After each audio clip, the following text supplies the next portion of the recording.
Les damos la más cordial bienvenida a nuestra tercera temporada de Un Café para Crecer, en esta ocasión con los líderes emocionalmente inteligentes. Isa, bienvenida, un gusto estar contigo otra vez en nuestro espacio habitual. Yo feliz y encantada con este invitado. Sí, además que este es un invitado que se define como una persona empática, es decir, se pone en el lugar del otro y que nos genera mucha cercanía y mucha conexión. Es un gusto para mí presentarles a Daniel Arbeláez Echeverry. Daniel es el secretario departamental de Juventud de Antioquia. Y bueno, Daniel, qué bueno que aceptaste nuestra invitación y que estás aquí para conversar con nosotros hoy acerca de eso, de la inteligencia emocional. Gracias, Cris, un gusto saludarte de nuevo, vernos en otro espacio. Sí. A Isa también, muchas gracias, y a todo el equipo que hace que esto sea posible. Bueno, Dani, vamos a empezar con esta conversación. Ahorita nomás detrás de cámaras decías una cosa que a mí me pareció muy bella, y es que hay veces, y suele suceder que hay veces hablamos más de nosotros, como desde lo que nosotros mismos muchas veces podemos alcanzar a dimensionar que el otro ve. ¿Sabes qué me hiciste acordar de algo? Hay una líder que ella se presentó a un cargo, ¿sí? Y dijo, yo me presenté, pero yo sé que yo no voy a pasar, y finalmente pasó. Y me dijo esto, y con esto quiero empezar con la primera pregunta. Muchas veces lo que el otro ve, así yo no lo reconozca, eso es constitutivo de talento, ¿cierto? Para no exceder nuestra palabra, nuestro ego, sí darle dignidad y reconocimiento al otro desde lo que ven nosotros, es bellísimo. Entonces, cuando hablaste de la palabra empatía, y además hablaste de otra palabra que a mí me llama mucho la atención, es la sensibilidad. Dijiste sensible, pero yo quisiera saber tú qué piensas de eso, ¿cierto? ¿Cómo tú en tu liderazgo y en el ser humano que tú eres te defines? ¿Cómo te defines desde ese lugar? Bueno, les decía antes también que es difícil, no es un ejercicio que uno a diario haga buscándose como en una palabra y no ir al extremo o del egocentrismo, pero tampoco de uno ni siquiera quererse pues uno mismo. Pero esa palabra a mí me ha servido mucho en la vida, la sensibilidad. Cuando yo he tenido la oportunidad de tener mucho poder, poco poder, perderlo, ganarlo, estar en cargos donde uno toma decisiones por mucha gente, pero siempre con el visor de la sensibilidad.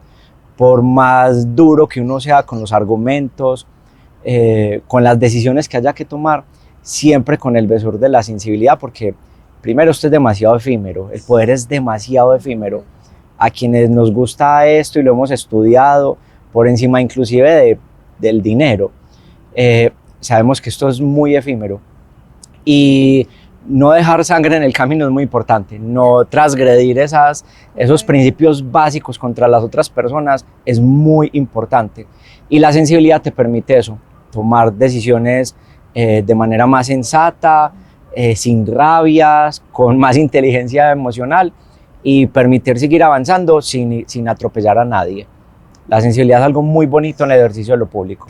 Y ahora que estás hablando de esas decisiones que te ha tocado tomar, seguramente en algunos momentos has tenido que tomar decisiones que te ponen en conflicto interno, que decís como, yo no sé si debería tomar esa decisión, pero finalmente la tomás.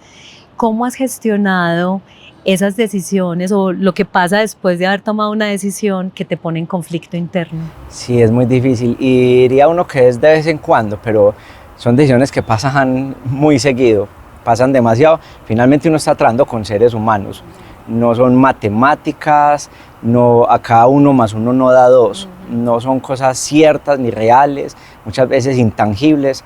Entonces no son cosas que uno pueda controlar. A lo que me refiero es, si yo estoy haciendo un edificio, calculo cuánto necesito de material, de concreto, de agua, y la fórmula sale bien, el clima, queda una buena columna. Acá son variables humanas que uno no puede controlar, y en ese ejercicio es difícil tomar esas decisiones. ¿Qué me ha ayudado a mí mucho? Vuelvo y repito, no olvidarnos que somos seres humanos, la sensibilidad de las personas. Hay un equilibrio que es como un Pareto, y es cómo con lo menos puedo lograr más, o con la decisión más difícil que afecte muchísimo menos. eso trato de sopesarlo antes de tomar una decisión. Finalmente, en esto siempre va a haber una consecuencia de algo. Uno toma decisiones y asume responsabilidades.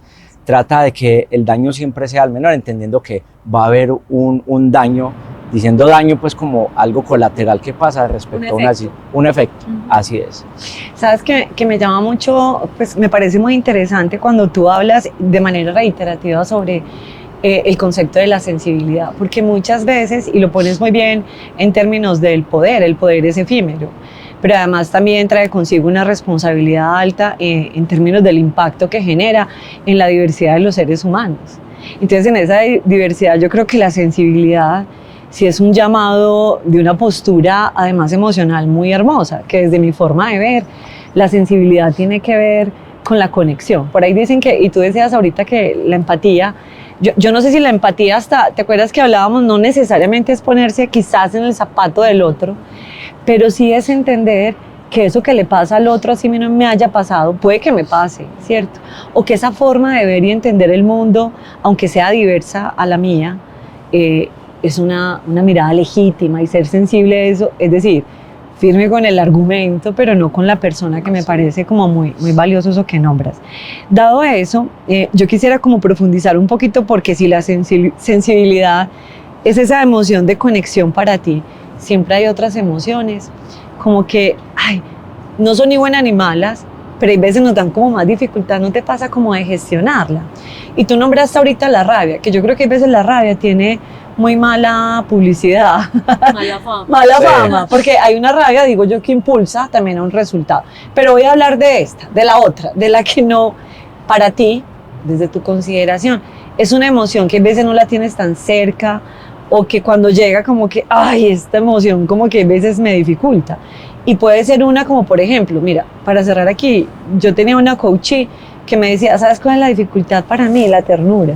Y yo la vi y yo decía, esta mujer es absolutamente tierna. No sé, para ti, ¿cuál es esa emoción? Podrá ser, yo no he podido, de las que más difícil me cuesta gestionar, sí, es como la ambivalencia de las personas, es entender por qué hubo cambios y no los pueda comprender, hasta que logro comprender por qué hubo un cambio. Eso me cuesta desgastarme, pero creo que es en el mismo ejercicio de la empatía, de lograr entender qué pasa, y mientras voy en ese camino, logrando entender qué es lo que sucede, esa me cuesta gestionarla más. Pero lo veo porque si no fuera así sería indiferencia. Si no logro entender el camino, pues sería una completa indiferencia, pero es de las que más me cuesta gestionar, entender qué pasó, qué cambió, porque hay un cambio si todo estaba bien, pero mientras encuentro el camino. Sí, ahí en ese orden de ideas, la pregunta que me surge a mí es, ¿tú prefieres tener la razón o prefieres conservar la relación? Porque hay veces uno está como en esa dualidad, ¿qué hago? O sea, ¿me quiero llevar el punto yo o definitivamente mejor conservo la relación y ya veré después cómo la gestiono? Ese es un clásico, si se prefiere tener razón o ser feliz, así la he leído yo. En esta posición donde estoy actualmente, que trabajo con jóvenes, evidentemente yo ya no estoy en el rango de edad de joven, pero lo fuimos nosotros.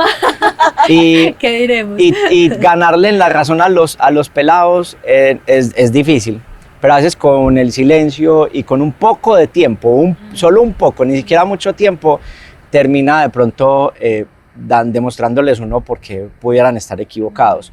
Entonces con ellos yo hoy prefiero estar tranquilo y feliz que ganarles en la razón en un primer escenario donde tuviéramos alguna diferencia. Porque después te das cuenta, Totalmente. o ellos se dan cuenta que la razón la tenías tú, entonces no te desgastas en eso. Exactamente, sí. No das esas peleas. Y no lo digo a nombre mío que yo tuviera la razón, la institucionalidad tenía la razón, o era lo mejor en su momento, o esa decisión se tomó porque había que tomarla por ciertas circunstancias, pero ellos en primera a veces no comprenden y lo ven como una resistencia, como una negación, ¿cierto? Sienten a la institucionalidad ahí de pronto sobrepasándolos o quitándoles su libertad, no.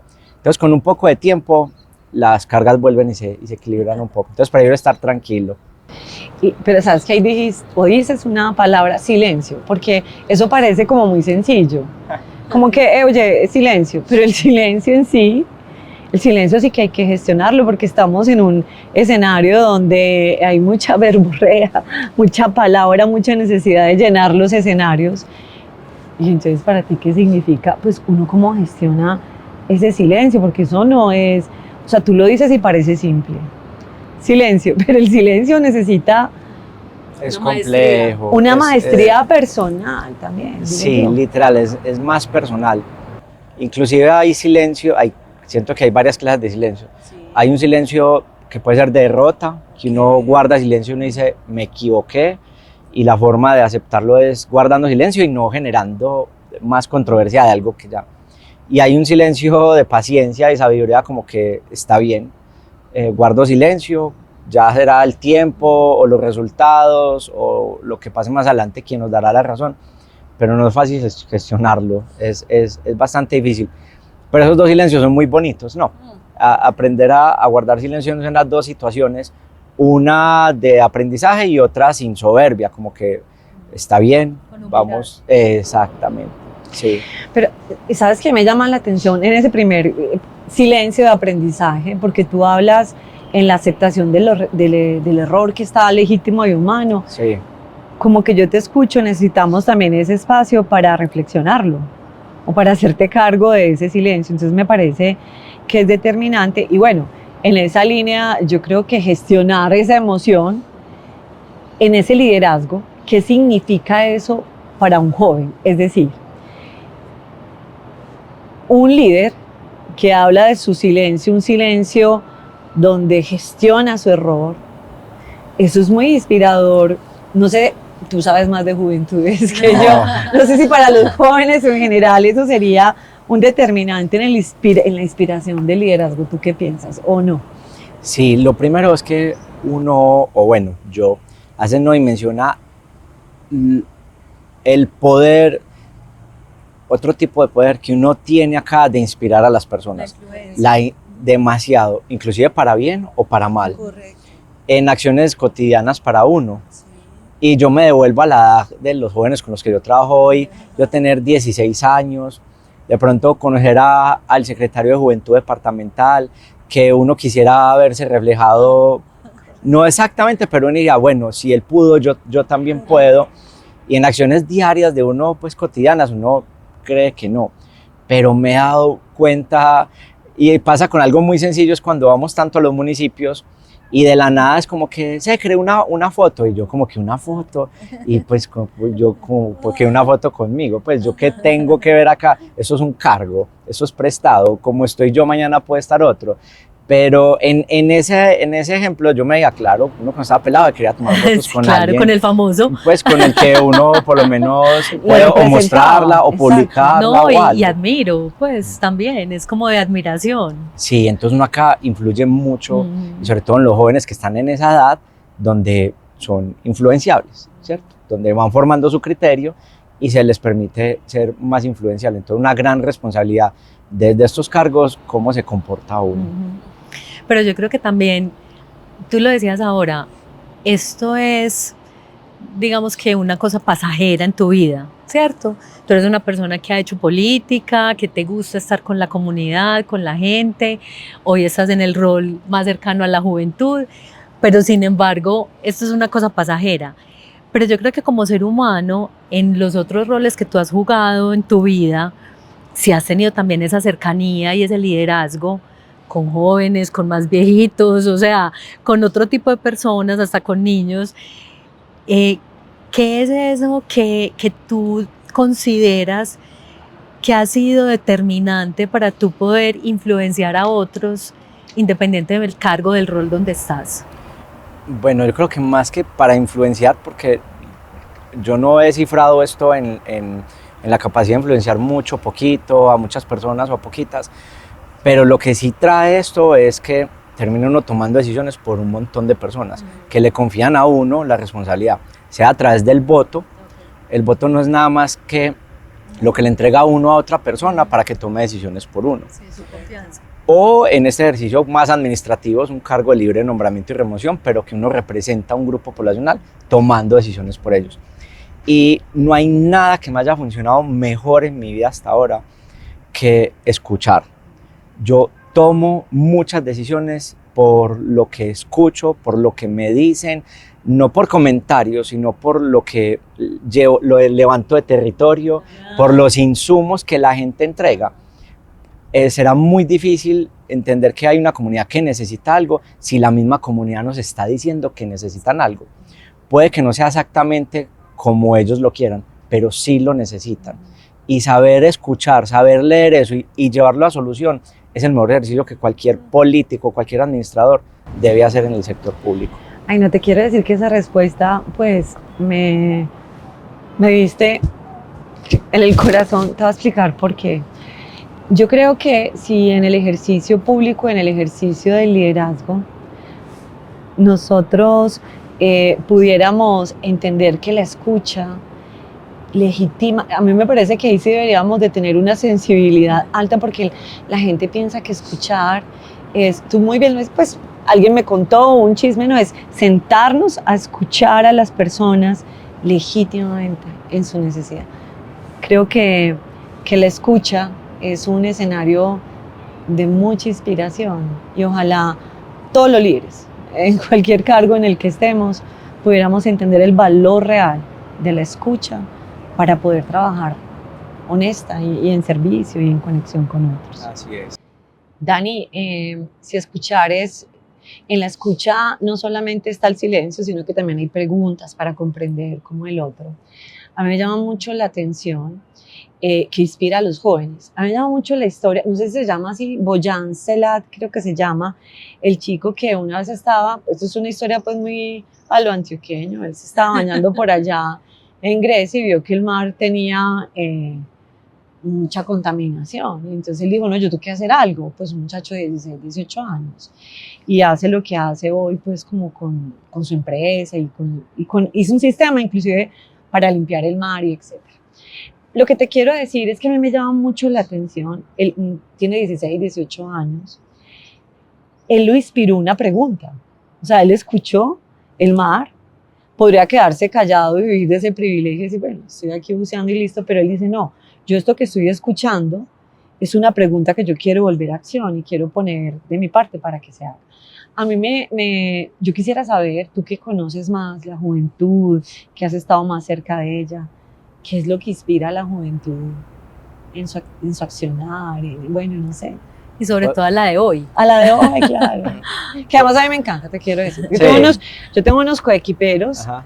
que a mí me han enseñado lo que tú quieras. O sea, yo digo, me enseñan todas las pues cómo hace, etcétera. O sea, yo digo, ¿qué? ¿Eso cómo se hace? Ah, bueno, toda sí. la jerga nueva. Toda la jerga nueva, sí.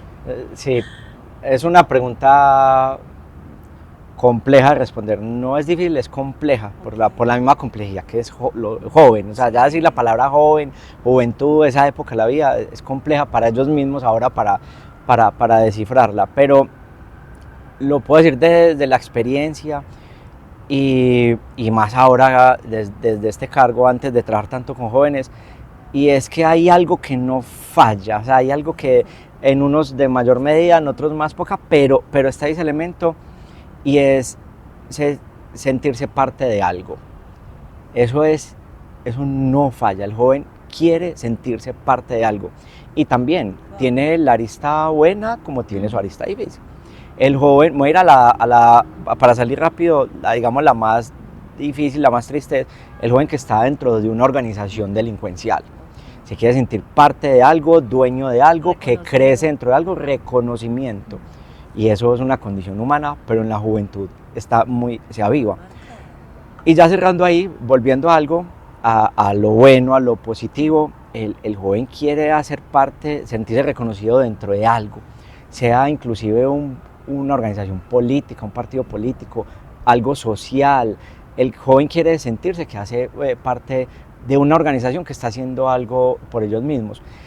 Y por ejemplo, cuando nosotros vamos a territorio, se nos facilita tanto trabajar con jóvenes, sean consejeros municipales de juventud, estén en plataformas municipales, ellos ya se sienten parte de algo y quieren poner eso, quieren sentirse activos y que lo que están haciendo está beneficiando a su comunidad.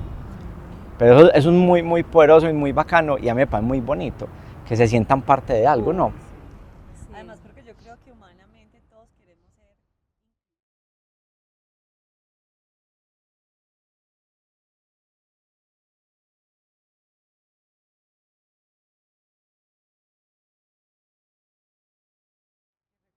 Una anécdota. Sí, una anécdota.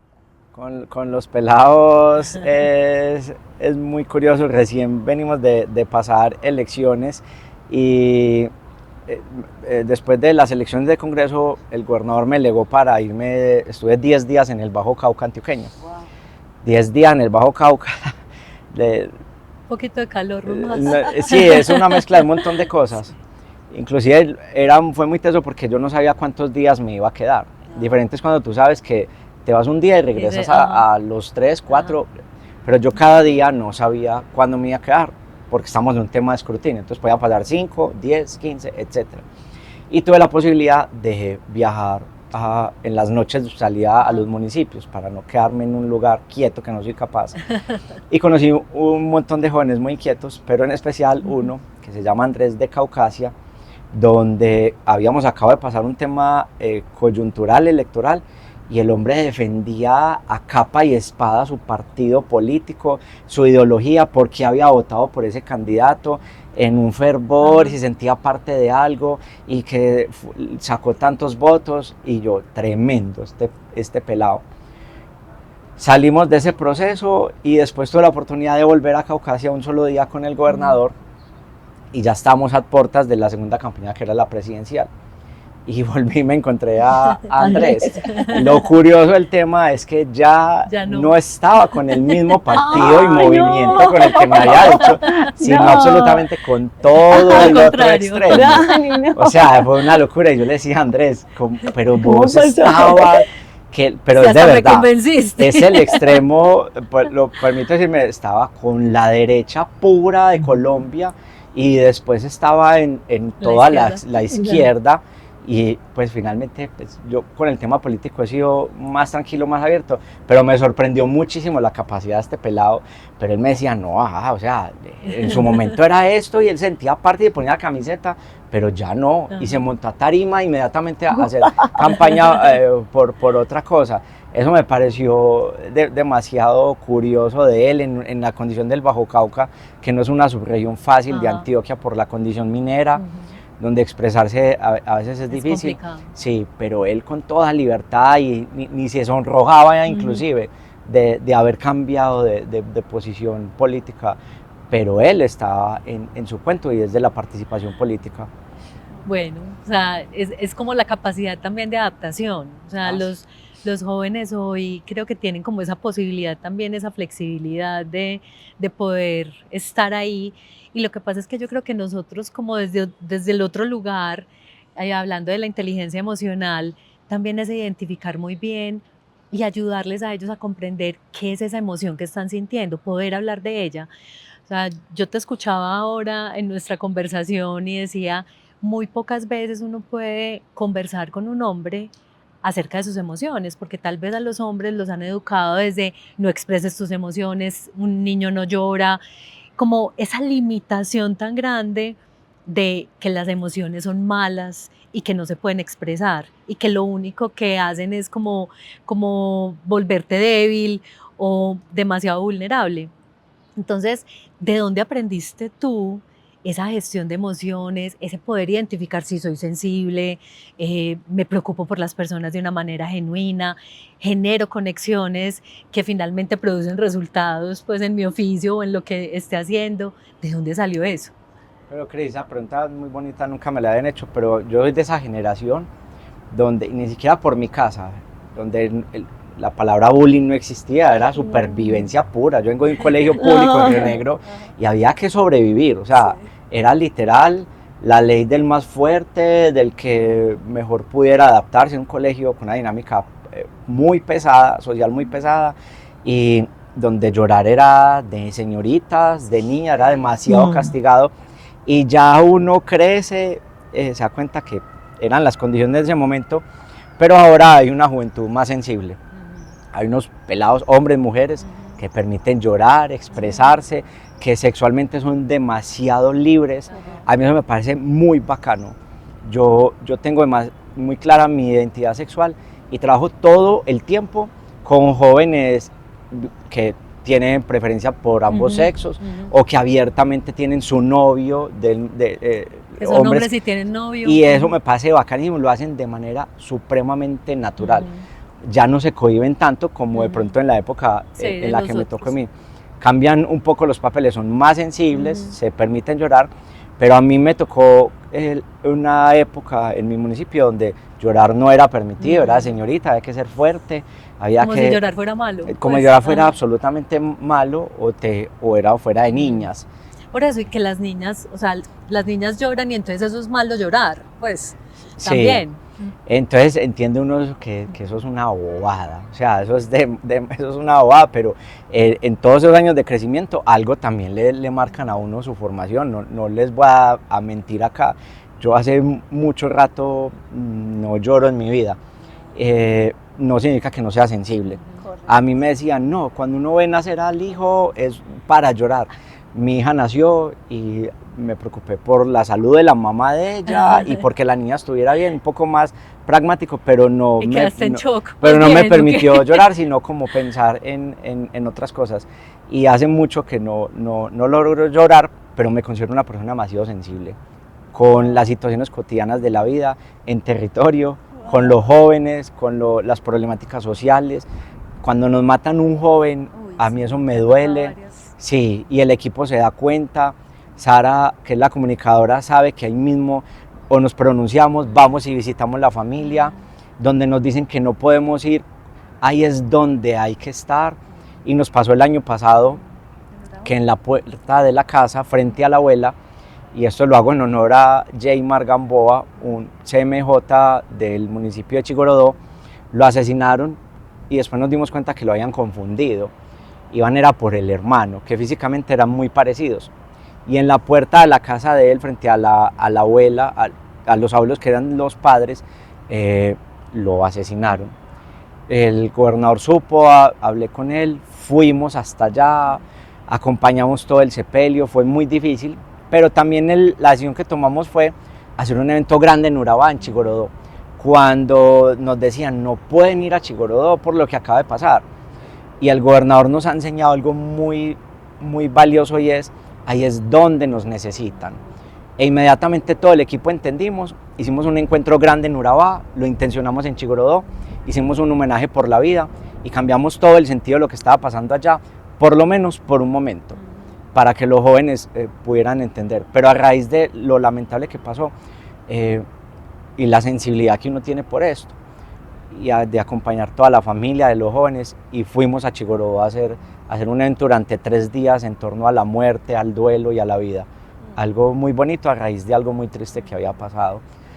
Todo esto para decirles que si bien no he llorado, sí soy muy sensible en ese tipo de situaciones tan difíciles. Lo que pasa es que también la sensibilidad se conecta con el otro, o sea, con lo que le está pasando al otro y entender eso, tú lo decías, entender qué es lo que me pasa, qué le pasa al otro y qué le pasa al otro con lo que yo hago y con lo que yo digo también. Y tú decías que una de las características tuyas como líder es escuchar muy bien, pero yo también pienso, por lo que te conozco, que tú eres un muy buen observador.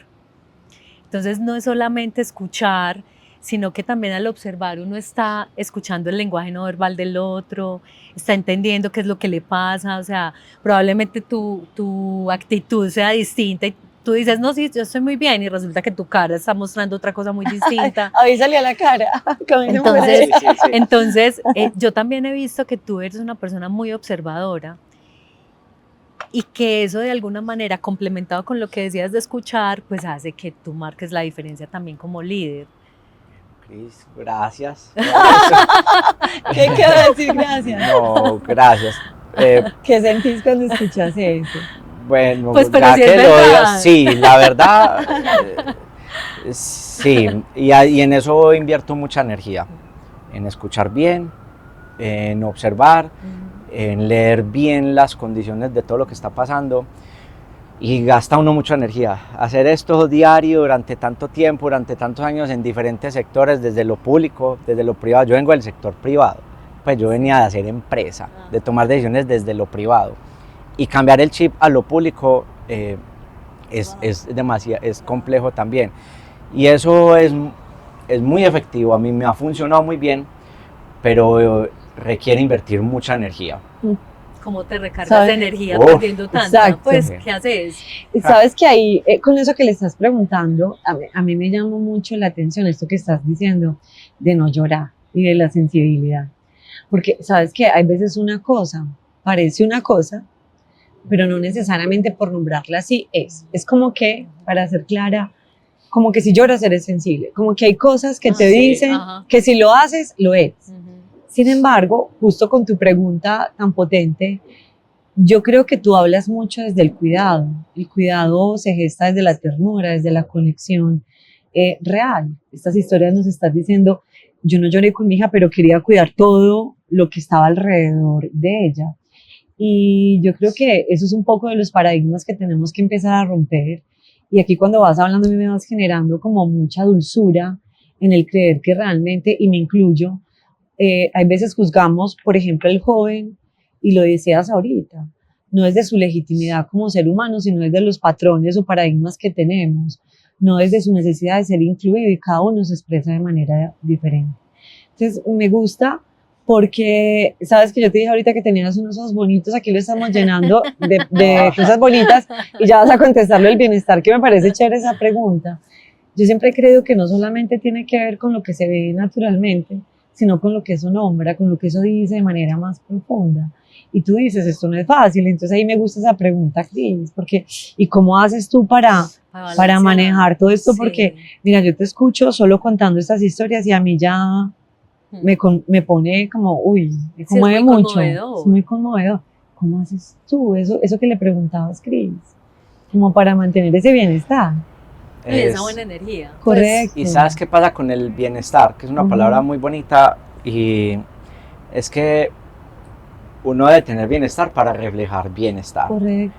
Una de las palabras más burdas lo escuché a alguien, y es que uno primero merca para la casa, para poder reflejar bienestar. Y yo trato de llevar eso al grupo de trabajo, hoy de la secretaría, el día de mañana cualquier otro equipo de trabajo, en mi casa, porque es muy difícil reflejar lo que uno no tiene. Correcto. Eso sí que gasta muchísima más energía, correcto, ¿cierto? Sí. Además de manera impostada. Pero en la oficina a mí me molestan mucho.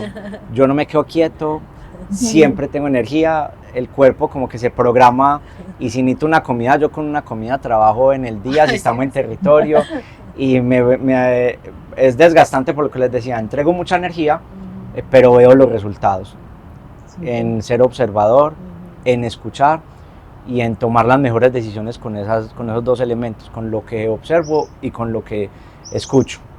Yo no sabría decirte hoy, quería Isa, cuál será mi fórmula. Pero yo creo que sí, yo sé. No, de pronto. Será. Tu hija, ¿no? Eso es un motor. Quienes son padres, madres, y saben, es un ejercicio muy bonito. Mi hija tiene 7 años. Yo llevo en el ejercicio de lo público 18 años. Lo que sí hacen los hijos, o lo más parecido que uno tenga a un hijo, o inclusive los que quieren mucho a las mascotas, sí, es que el visor de la vida, la sensibilidad, se agudiza muchísimo más. Entonces, cuando una joven es madre, cabeza de familia, soltera, o inclusive con la misma pareja, tienen hijos pequeños, yo ya sé qué es tener un hijo. Entonces, escucho mejor, observo mejor, y las decisiones las toma uno de manera más aguda, porque ya tiene esa posibilidad de ser padre. Los hijos le agudizan a uno los sentidos, sobre todo la sensibilidad, y más para tomar decisiones. Yo creo que hay como, no sé si ir cerrando, Cris, pero a mí me parece algo muy valioso de lo que tú nombras, porque mira, lo hemos dicho en todas las temporadas de este escenario, nadie da definitivamente de lo que no tiene. Fred Martínez dice que si no nos trabajamos a nosotros mismos, esto seguirá siendo un muro que nos encontramos en todos los escenarios de la vida. Y bueno, no significa, yo a veces no le digo a mis coaches, no digas que es difícil, es retador, implica cosas humanas, otra mirada, en fin, ¿cierto? Como todo lo que humanamente somos.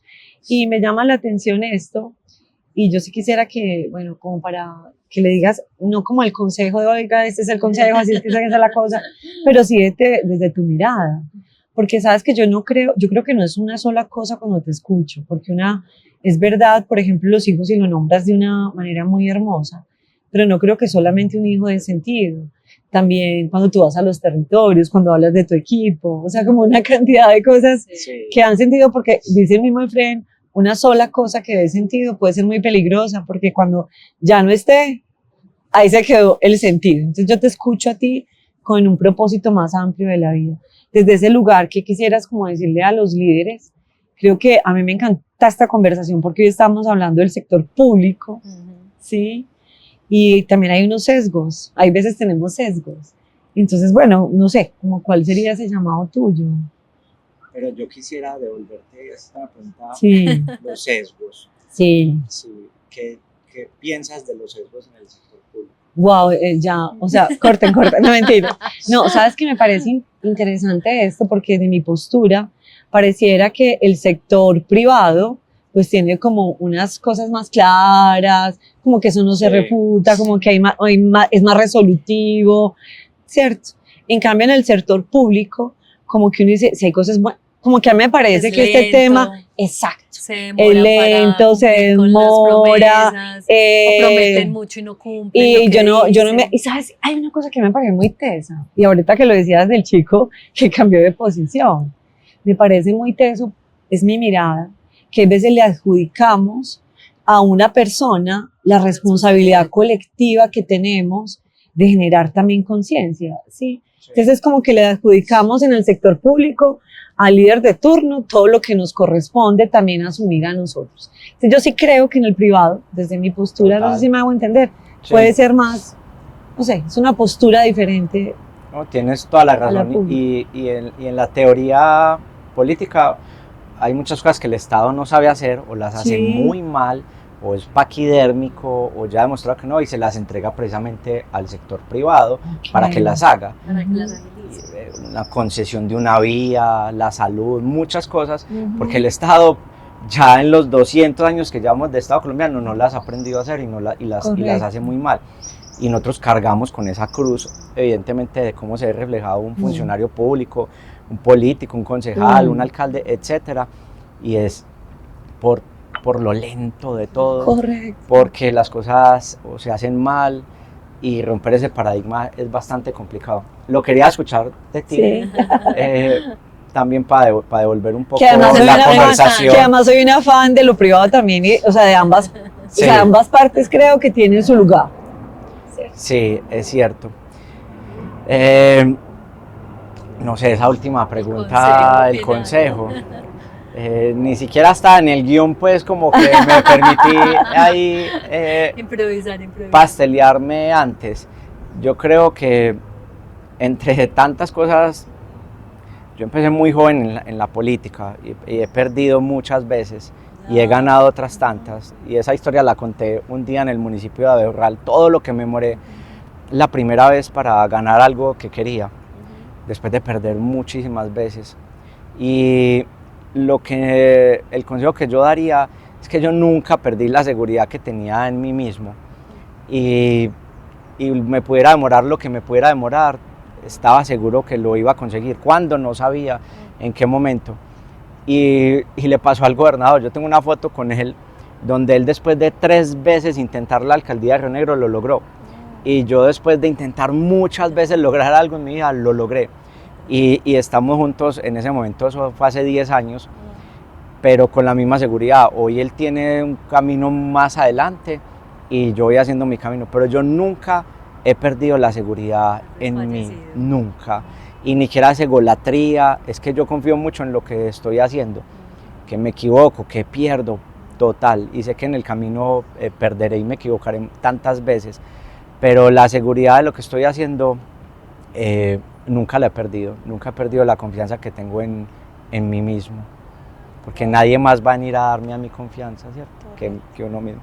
Yo creo que podría ser un consejo importante. Contundente. Bueno, esto fue un gran consejo que nos estás haciendo, que nos estás dando a todos los líderes que están viendo este episodio, pero también por lo general nosotras siempre hacemos como una conclusión o cuál es el aprendizaje que nos queda de la conversación que acabamos de tener. Particularmente a mí me queda un aprendizaje hablando contigo, y es que uno siempre debe tener sensibilidad y escuchar al otro desde el otro, no desde uno, sino desde lo que el otro tiene para ofrecer. Y yo creo que eso a uno nunca se le puede olvidar, tener presente que como líder y como ser humano, el otro juega un papel muy importante y hay que ponerse en el lugar del otro, pero dejándole el espacio también al otro. Ese es como mi aprendizaje de hoy con esta conversación. Bueno, sumado a eso, porque creo que hoy me gustó la escucha, el silencio consciente para poder entender y darle tiempo. Esos dos silencios me gustaron mucho, esos dos silencios que nombraste hoy. Sabes que me llevo como tu presencia legítimamente, porque yo sí creo, y tú lo decías, que el bienestar no es algo impostado, es algo que finalmente es legítimo desde tu presencia. Mi maestro me lo decía mucho, nuestra presencia lo enseña porque de alguna manera ya lo contiene, ¿sí? Y a veces no nos hacemos cargo de ello. Me gustó lo último, ¿sabes por qué?